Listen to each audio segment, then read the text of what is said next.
भी चाहिए। पहली बात, आप किसी एक डॉक्टर के साथ की बातों पे बिलीव नहीं कर। दूसरी बात, अगर आप बाहर हो तो आप जाते ही किसी शहर में जा रहा है कि आपको सेटिस्फेक्शन नहीं मिल रहा है डॉक्टर के थे। मेरा बच्चा बच सकता था लेकिन बचा नहीं। क्यों नहीं बचा? दूसरे डॉक्टर को भी जरूर दिखाएं।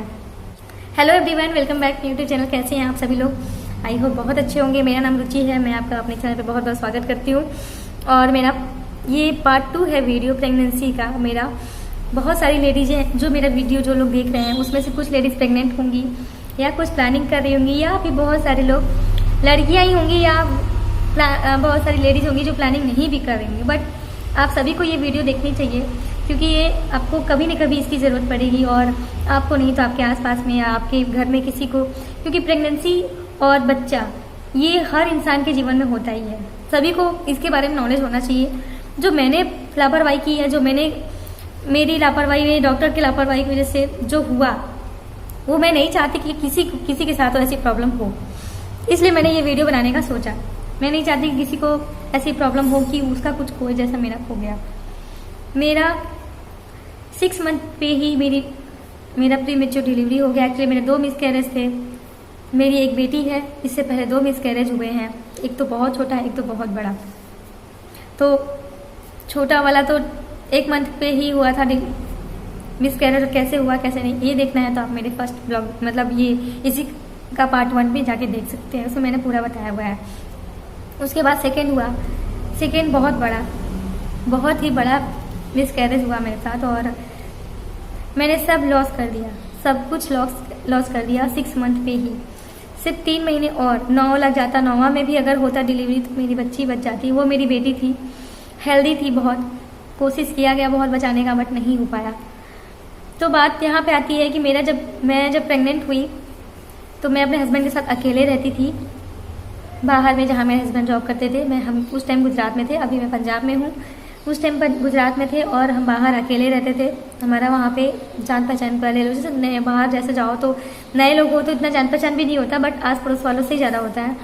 तो जब एक कपल बाहर रहता है, उसके साथ कुछ मेडिकल प्रॉब्लम होती है ना, तो वो जो है ना उसको जहाँ पे हम बचपन से रहते हैं ना, वहाँ का हमको हर एरिया, हर स्कूल, हर कॉलेज, हर मंदिर, हर हॉस्पिटल, सभी के बारे में हमें पता होता है। हर गली जिसको कहते हैं, हर चीज़ पता होता है हमें। बट अगर हम कहीं जॉब करने जाते हैं, हम बाहर जाते हैं, स्पेशली अगर हम नए नए होते हैं, तो हमें वहाँ के बारे में नहीं पता होता, वहाँ के लोगों के बारे में नहीं पता होता है, वहाँ का जगह के बारे में नहीं।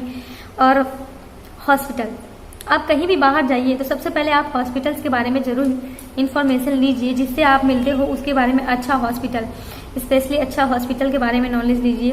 बहुत लोगों से सर्च कीजिए, 1-2 लोगों की सजेशन पे मत उस पर जाइए। मतलब आपको हॉस्पिटल के बारे में पता होना चाहिए। अगर आपका बेबी है तब तो बहुत ज़रूरी है, क्योंकि बच्चों के साथ हमेशा प्रॉब्लम होती है, और अगर अच्छे हॉस्पिटल में लेके ना जाओ तो आप परेशान होगे। बच्चा बोल नहीं पाता है, बोल नहीं सकता छोटा बच्चा कि मुझे उसे एग्जैक्टली प्रॉब्लम हो क्या रही है, और वो डॉक्टर ही बता सकते हैं। और उसके लिए अच्छे डॉक्टर के पास जाइए। यूं ही ऐसे हम तो मतलब हमें जब नहीं पता होता तो हम ऐसे ही किसी से भी पूछ के चले जाते हैं, और वहाँ हमें अच्छी ट्रीटमेंट नहीं मिलती है। हमारे बच्चे के लिए भी प्रॉब्लम, हमारे लिए भी प्रॉब्लम। और अगर आप, जरूरी नहीं है बच्चे के लिए ही, आप सभी हेल्थ को खिलवाड़ मत कीजिए। हेल्थ के साथ खिलवाड़ कभी मत कीजिए आप, इसलिए क्योंकि आपको ये ज़िंदगी सभी को नहीं मिलती है। ये जो इंसान की ज़िंदगी मिली है ना, हर बार नहीं मिलती है। जब मिली है ना तो इसको खूब एंजॉय कीजिए और मेंटली फ्री होकर एंजॉय कीजिए। बिल्कुल भी इसको ऐसे व्यर्थ मत जाने दीजिए, ठीक है? तो हेल्थ के साथ कभी खिलवाड़ मत कीजिए। तो वो हुआ यूँ कि हम जब बाहर रहते थे तो हमारा नया था, और हम बहुत लोगों से ज़्यादा अटैचमेंट हमारा नहीं था, क्योंकि गुजरात में थे और हम हैं बनारस के। कहते हैं हम बनारस के, हम हिंदी बोलने वाले, वो लोग गुजरात के हैं, गुजराती बोलने वाले। लैंग्वेज इशूज़ भी था, हम किससे बात करें। मेरे हस्बैंड हमेशा ऑफिस में होते थे, मैं अकेले घर पे। तो मेरी मकान मालकिन है, वो भी भाभी थी, उनको हिंदी आती थी, बट आंटी को नहीं आती थी। वो मैं गुजराती बोलती थी, प्योरली गुजराती। तो मैं ज़्यादा बात भी नहीं करती थी, और मेरे आस पड़ोस में भी सब के सब गुजराती बोलने वाले, मैं ज़्यादा लोगों से बात नहीं करती थी। तो जब हुआ यूँ कि हम जब कंसीव किए ना, तो हमें पता नहीं था कि हमें किस हॉस्पिटल में जाना चाहिए, कैसे हॉस्पिटल में जाना चाहिए। 1-2 लोगों से ऐसे ही हमारे हस्बैंड ने या मैंने पूछ लिया, तो एक हॉस्पिटल था, वहाँ मैं गई। वहाँ पे लोकल के लोग बहुत ज़्यादा जाते थे, लोग, भीड़ भी होती थी, हम भी जाते थे। लेकिन कहते ना कि हमें जब भी कोई मेडिकल इशूज़ हो तो हमें 2 लोगों से हमें 2 लोगों से कांटेक्ट बना के रखना चाहिए। आप कोई भी प्रेग्नेंट हो स्पेशली, या कोई बड़ी बीमारी है आपको या कुछ भी, तो आप हमेशा एक लोगों के कहने पे या एक डॉक्टर के पे बिलीव मत कीजिए। मैं आपको बताती हूँ, आपको इस बात का हमेशा ध्यान रखना चाहिए कि आप हमेशा 2 लोगों को कांटेक्ट में रखिए। पहला तो जो आपका ट्रीटमेंट कर रहा है डॉक्टर, उससे। दूसरा, आप किसी ऐसे को भी पकड़िए जैसे आपके घर में आसपास में, या कोई भी, जैसे आपके दोस्त की सिस्टर या कोई भी हो, डॉक्टर हो या नर्स हो, कोई भी हो, या नॉलेजफुल लेडी हो, ठीक है। और आजकल तो ऑनलाइन ऐप आ गया है, डॉक्टर्स ऑनलाइन भी मिलते हैं, क्योंकि आपके पास जो आपका रिपोर्ट है वो दूसरों को भी, दूसरे डॉक्टर्स को या ऐसे जो जिसको नॉलेज है उसको दिखा के आप कंफर्म कर लीजिए कि आपको प्रॉब्लम है या नहीं है, ये जो दवाई दे रहे हैं वो सही है या नहीं। दवाइयाँ का तो मैं बताती हूँ, दवाई का तो डॉक्टर से नहीं भी पूछोगे तो भी चलेगा, आप गूगल पे सर्च कर लो, उसके बारे में सब मालूम चल जाएगा। बट रिपोर्ट नहीं आप गूगल से सर्च करके पूछ सकते हो ना, तो रिपोर्ट आप 2 जगह पे ही कंफर्म कराइए। आपको ऐसे समझ में नहीं आ रहा है तो बहुत सारे ऐसे प्राइवेट होते हैं ऐसे, जहाँ पे सोनोग्राफी, उसके बाद ये अल्ट्रासाउंड, बहुत सारा कुछ होता है, वहाँ पर भी आप अपना रिपोर्ट जाके पूछ सकते हो कि हाँ ये रिपोर्ट में क्या आया है, और दूसरा आपके डॉक्टर बताएंगे। आपका सेम होना चाहिए, 2-3 लोगों से कंफर्म करो तभी आप बिलीव करो। हम लोगों ने ऐसा नहीं किया था। मेरा 6 मंथ के स्टार्टिंग तो सब कुछ ठीक रहा। 6 मंथ जब लास्ट हुआ तो मेरा दर्द होने लगा, मेरे म्यूकस डिस्चार्ज होने लगा, नाक जिसको बोलते हैं, नाक जैसे डिस्चार्ज होता है ना, वाइट या स्लेटी कलर का होगा, या रेडनेस रहेगा, बहुत ज़्यादा डिस्चार्ज हो, इतना ज़्यादा डिस्चार्ज लगा मुझे पैड यूज करने पड़ने लगे। और 6 मंथ हो गया था मेरा, बस 2-3 महीने और होते तो कोई प्रॉब्लम नहीं होता।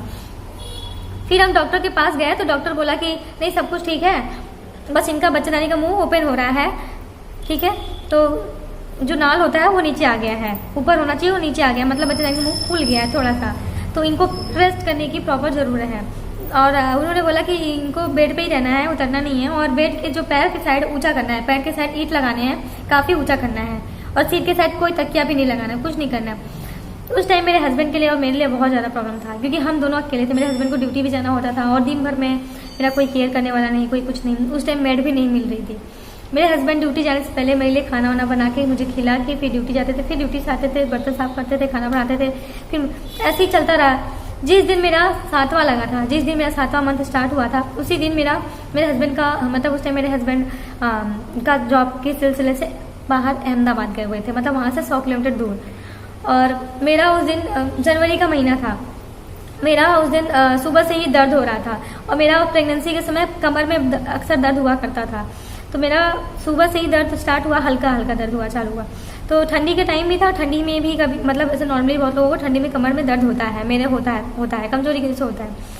तो दर्द होने लगा, और दर्द होने के बाद मम्मी से मैंने फ़ोन करके पूछा कि मम्मी मेरा दर्द हो रहा है कमर, तो मम्मी बोली कि मतलब मेरा अक्सर दर्द हुआ करता, तो मम्मी बोली आराम करो, परेशान मत हो, ठंडी की वजह से दर्द हो रहा होगा, और कमर पे कपड़े थोड़ा सा लपेट लो, तो स्वेटर अच्छे से पहन लो।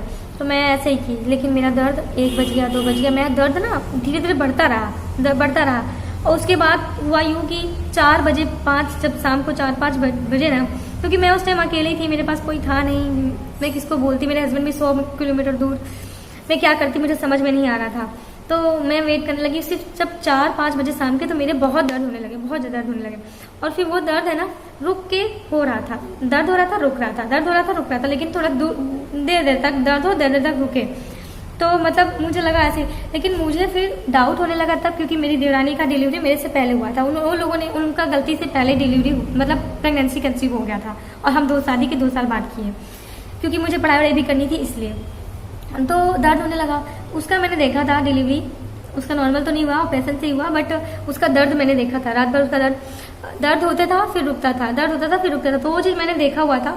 तो मुझे लगने लगा कि क्या हो रहा है, समझ में नहीं आ रहा है क्या हो रहा है। और कुछ मैंने यूट्यूब पे भी वीडियो देखा था, मतलब जैसे आप प्रेग्नेंट होते हो तो प्रेगनेंसी के बारे में आप देखते हो यूट्यूब पे, तो मैं भी देखी थी कि डिलीवरी कैसे होते हैं, क्योंकि मेरा 6 कंप्लीट हो चुका था, 7, तो मैं नॉलेज ले रही थी, तो उसमें भी देखा था, उन्होंने, डॉक्टर ने बताया था यूट्यूब पे कि हाँ दर्द होता है रुकता है, दर्द होता है रुकता है, तो समझ लीजिए कि आपका डिलीवरी डेट नज़दीक आ गया है। तो फिर मैं तो घबराई गई कि मेरा कैसे हो सकता है, मैं अंदाजा ही नहीं लगा पाई कि मेरा 6 मंथ चल रहा है, 6 मंथ कंप्लीट हुआ है आज, और ऐसे इतना जल्दी कैसे डिलीवरी का हो सकता है, हो ही नहीं सकता है, मैंने ऐसा सोचा था। लेकिन फिर क्या हुआ, मेरे हस्बैंड एकाएक सडनली आए, वो वहाँ जहाँ अहमदाबाद गए थे वहाँ से आए, और मेरे लिए जूस वगैरह सब लेके आए थे, और वो मुझे जूस पीने के लिए बोल रहे हैं। और मम्मी भी मेरे हस्बैंड को फ़ोन कर दी थी कि रुचि का दर्द हो रहा है, तो आप कुछ दवाइयाँ डॉक्टर से उधर से लेते आइएगा, या जो भी है। तो मेरे हस्बैंड दवाई लेके, तो मेरे मम्मी मेरे हस्बैंड को फ़ोन करके पूछने के लिए फ़ोन की कि हाँ आए कि नहीं। उन्होंने फ़ोन किया, मम्मी फिर वो मुझे जूस पिला रहा है। मेरे को दर्द इतना ज़्यादा होने लगा, इतना डिलीवरी जब होती है दर्द कैसे होता है वैसा ही दर्द मुझे हुआ। और वो पल जो है मेरे लिए बहुत ही ज़्यादा बेकार था, और मैं उस पल को याद करती हूँ तो मुझे बहुत ज़्यादा दुख होता है। तो हुआ यूँ कि मम्मी मेरी जो है फ़ोन की और मुझसे बात, मैं मम्मी से एकाएक पूछने लगी, मम्मी ये दर्द हो रहा है जो मेरा, वो कैसे दर्द होता है, डिलीवरी के समय कैसा दर्द होता है। मम्मी बोली क्यों पूछ रही हो ऐसा। मम्मी मेरी घबरा गई, क्योंकि मैं घर की बड़ी हूँ, सबसे पहला मेरा ही था। और मम्मी मेरी घबरा गई और मम्मी बोली क्यों पूछ रही हो ऐसा। मैंने बोला मम्मी मुझे जो है दर्द हो रहा है, रुक रहा है, दर्द हो रहा है, रुक रहा है, दर्द हो रहा है। मेरी मम्मी को तो मतलब मम्मी समझ गई कि क्या हो रहा है इसको। फिर मम्मी जो है बोली ऐसा करो तुरंत अभी के तभी डॉक्टर के पास जाओ। डॉक्टर ने तो पहले से दवा दे रखा था मुझे, लेकिन वो दवा का कोई फर्क नहीं पड़ा। डॉक्टर ने जब यहाँ पे लापरवाही क्या होती है जानते हैं, मैं लास्ट में बताऊंगी लापरवाही कहाँ हुई, किससे हुई और ठीक हो सकता था कि नहीं हो सकता। मेरा ये डिलीवरी ठीक हो सकता था, मेरा बच्चा बच सकता था, बट हुआ नहीं ऐसा। मैं लास्ट में बताऊंगी, पहले सुन लीजिए हुआ क्या। फिर मम्मी ने तुरंत मुझे बोला कि हॉस्पिटल जाओ तुरंत, बिल्कुल भी देर मत करो। मेरे हस्बैंड गए तुरंत नीचे, आंटी को बोले, भाभी आई, आंटी आई दौड़ के, और वो लोग भी समझ गए कि इसकी डिलीवरी आ गई है। और वो मेरी भाभी जो है, जो कि 6 मंथ चल रहा था, मैंने कोई भी डिलीवरी के लिए प्रिपरेशन मतलब कोई कपड़ा नहीं लिया था, कोई कुछ नहीं लिया था मैंने। फिर उन्होंने बोला कि चलो, उनकी गाड़ी थी 4 व्हीलर, हमारे पास 2 व्हीलर ही था, अभी भी वही है, अभी तो कोई भी नहीं है। तो उन्होंने बस भैया ने गाड़ी निकाला 4 व्हीलर अपना। उसके बाद भाभी मेरे पास जो भी मेरा जो पेंटी वगैरह होता है, वो पेटीकोट, मतलब कपड़े जो उनसे समझ में आया ले लिया उन्होंने। और हम गए डॉक्टर के पास, उसी डॉक्टर के पास गए जहाँ पे मेरा ट्रीटमेंट चल रहा था। तो वहाँ गए तो उन्होंने जब चेक किया तो वो बोले कि आपको तो बहुत ज़्यादा म्यूकस डिस्चार्ज हो रहा है। तो मैंने बोला हाँ, आपको मैंने पहले भी 10 दिन पहले भी मैंने आपको बोला कि मेरा ये ऐसा इतना ज़्यादा डिस्चार्ज हो रहा है कि मुझे पैड लेना पड़ रहा है, आपको पहले भी बोला था। तो उस टाइम तो मेरा दर्द हो रहा था, मैं बहुत ज़्यादा नहीं बोल पा रही थी, लेकिन मुझे बहुत गुस्सा आ रहा था। हम चाहते तो केस भी कर सकते थे उस हॉस्पिटल पर, लेकिन नहीं किए हम। तो उसके बाद उन्होंने जब हाथ मतलब डाल के देखा तो पूरे बच्चे तरीका मुँह खुल चुका था, कुछ भी नहीं हो सकता था, हम पूरा लॉस्ट, कुछ भी नहीं हो सकता था हमारे साथ। फिर उन्होंने बोला कुछ नहीं हो सकता है, हम एक बार इनको ठंडा बोतल चढ़ा सकते हैं, पानी चढ़ा सकते हैं, और एक बार ट्राई कर सकते हैं कि हाँ मतलब बच जाए। लेकिन क्योंकि बहुत देर हो चुकी थी, कुछ हो ही नहीं सकता था। तो उन्होंने रात भर, हम रात में मतलब 7 बजे 8 बजे गए थे वहाँ पे हॉस्पिटल, और रात भर उन्होंने मुझे एडमिट करके रखा और पानी चढ़ रहा था। उन्होंने सुई लगाई, बहुत सारे दवाइयाँ दी कि रुक जाए। फिर लास्ट जब सुबह उन्होंने चेक किया तो उन्होंने बोला कि नहीं, कुछ नहीं हो सकता, इनका नहीं बचेगा, इनका फिर से दर्द नहीं बंद हो जाता मेरा ना, तो सब कुछ ठीक हो जाता, लेकिन दर्द नहीं बंद हुआ। उन्होंने बोला कि इनका दर्द हो ही रहा है, और अब अगर हम ज़्यादा कोशिश करेंगे तो इनके जान के इनको खतरा हो जाएगा, और बच्चा भी बचेगा नहीं बचेगा वो हम कह नहीं सकते। फिर उन्होंने बस मेरे साथ एक ही चीज़ अच्छा हुआ कि नॉर्मल हो गया डिलीवरी, क्योंकि बच्चे का वेट बहुत ज़्यादा था नहीं। उन्होंने ऑपरेशन करने के लिए सोचा नहीं, पहले उन्होंने बोला कि ऑपरेशन नहीं, अगर हम लोग ट्राई करवा रहे हैं, अगर नहीं कर पाई, नॉर्मल नहीं हो पाएगा तो हम ऑपरेशन करेंगे। लेकिन वो जब मुझे लेके गए ऑपरेशन थिएटर में, उन्होंने जब ट्राई कराया तो नॉर्मल हो गया डिलीवरी, नॉर्मल डिलीवरी हो गया। मेरी बेबी भी लड़की हुई मुझे, ये भी मेरी बेटी बेटी ही है, वो भी लड़की थी और बहुत हेल्दी थी, 6 मंथ के अकॉर्डिंग बहुत ही अच्छी, बहुत ही ब्यूटीफुल और बहुत ही हेल्दी थी। रो रही थी बहुत, और मैं देख भी नहीं पाई, बस उसकी आवाज़ सुनी। और मेरा डिलीवरी होने के बाद मुझे मेरे रूम में शिफ्ट कर दिया गया, क्योंकि नॉर्मल डिलीवरी था और मेरी बच्ची क्योंकि प्री मैच्योर थी और वहाँ बच्चों के लिए कुछ भी सुविधा नहीं था। आप ऐसी गलती मत करना, ठीक? ऐसा हुआ तो मैं आपको बताती हूँ, इसके आगे मैं बात बताऊँगी कि हुआ क्या मेरे बच्चे के साथ। मेरी बच्ची 15 दिन एडमिट थी हॉस्पिटल में, तो क्या हुआ वो मैं बात बताऊँगी। पहले आप ये जान लो कि आपको क्या करना चाहिए। आपको जब एक प्रेग्नेंट लेडी हो या प्रेग्नेंट नहीं भी हो, या कोई आपका ट्रीटमेंट चल रहा है, तो आपको किस चीज़ की सावधानी बरतनी चाहिए। पहली बात, आप किसी एक डॉक्टर के साथ के बातों पे बिलीव नहीं करना।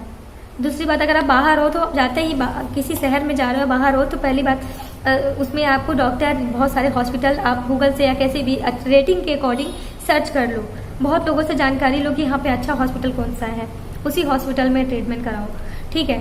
दूसरी बात कि अगर आपको लग रहा है आप ट्रीटमेंट करा रहे हो, आपको लग रहा है कि आपको प्रॉब्लम, ऐसे 2 केस मेरे साथ हुए, मैंने मेरे एक इस वाले हाथ से दिखता नहीं है, धुंधला दिखता है, क्योंकि इसमें का जो लेंस है वो जा चुका है, वो भी डॉक्टर की लापरवाही से। वो मैं किसी और वीडियो में बताऊंगी। तो उन्होंने मतलब दूसरी बात की, आप अगर आपको लग रहा है कि आपको सेटिस्फेक्शन नहीं मिल रहा है डॉक्टर के ट्रीटमेंट से, तो आप तुरंत डॉक्टर चेंज कर दो। मैं आपको यही सजेस्ट करूंगी। हम लोगों ने वहाँ पे यही गलती करी थी। मेरा बच्चा बच सकता था लेकिन बचा नहीं। क्यों नहीं बचा? क्योंकि इनके पास हम डॉक्टर के पास 10 से 15 दिन पहले भी गए थे। जब म्यूकस डिस्चार्ज हो रहा था मेरा, म्यूकस मीन्स कि जिस पानी में बच्चा तैरता है ना, वो पानी डिस्चार्ज होने लगा था, निकलने लगा था वो पानी। तो उनको वो चाहते तो जब उनको पता चल गया था बच्चेदानी का मुंह फूल गया है तो स्टिच लगा के बचा सकते थे, लेकिन उन्होंने स्टिच नहीं लगाया। हम लोगों ने गलती करी कि जब हमें इससे प्रॉब्लम हो रहा है तो हम दूसरे डॉक्टर को भी नहीं दिखाएं। आपके साथ अगर ऐसा कुछ प्रॉब्लम हो तो आप दूसरे डॉक्टर को भी जरूर दिखाएं, चेक करवाएं कि मेरे साथ ऐसा प्रॉब्लम हो रहा है, आप देखिए आप क्या हो सकता है, ठीक हो सकता है या नहीं हो सकता है। तो ये सब चीजें हैं जो आपको सावधानी बरतनी चाहिए। दवा जब भी लोग गूगल से सर्च करो, देखो किस चीज के लिए दवा दिया गया है, आपको नॉलेज होना चाहिए दवा का। इसलिए मुझे इतना नॉलेज सिर्फ इसीलिए है क्योंकि मैंने झेला है और मैंने वो सब दवा को सर्च करके जाना है कि कौन सी चीज किस चीज के टाइम लेनी चाहिए और किस चीज में यूज होता है। तो ये था मेरा थोड़ा सा बड़ा वीडियो हो गया, बट बहुत इमोशनल था ये मेरा वीडियो मेरे बच्चे के लिए। और मेरा जो मैंने झेला वो चीज़ मैं नहीं चाहती कि कोई और झेले। तो अगर आप मेरा ये वीडियो लास्ट तक देखे हो, जो लोग देखे हैं उनको बहुत दिल से धन्यवाद कि आपने ये इस वीडियो को देखा और आप इस चीज़ को समझे। तो मैं इस वीडियो को यही विराम देती हूँ। मिलती हूँ नेक्स्ट वीडियो में एक नए टॉपिक